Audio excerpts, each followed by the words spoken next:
Hello everyone! We have another question here, which is to find c given that this point, 3, 11, lies on the line that has this equation. There's a lot going on here, so let's unpack it.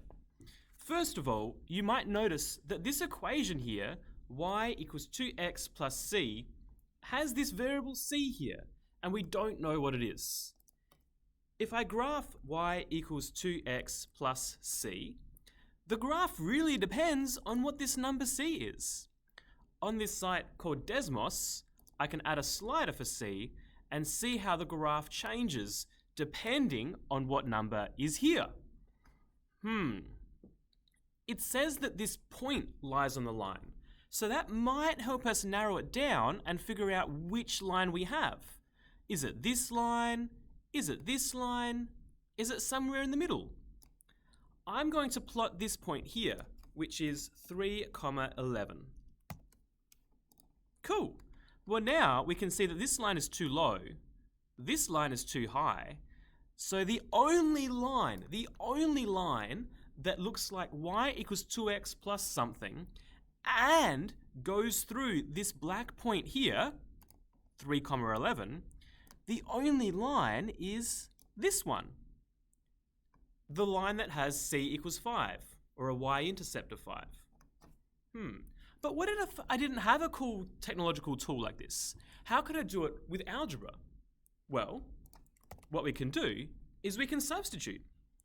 This here, this point, says that x is 3 and y is 11.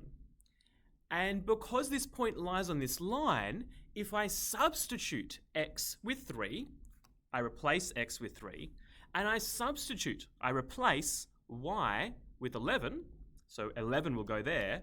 If I do that, then I'll get a true equation. That's what it means to lie on the line. It means that the equation is true when you put the coordinates in that equation. So let's do that. Let's substitute. To substitute, we first write the equation or formula that we're using. And then I'm going to replace y with 11 equals 2x. Remember, that really means 2 times x, so 2 times 3. And c, we don't really know, so I'll just do plus c. Now I have an equation that has just one variable in it, so we can solve it.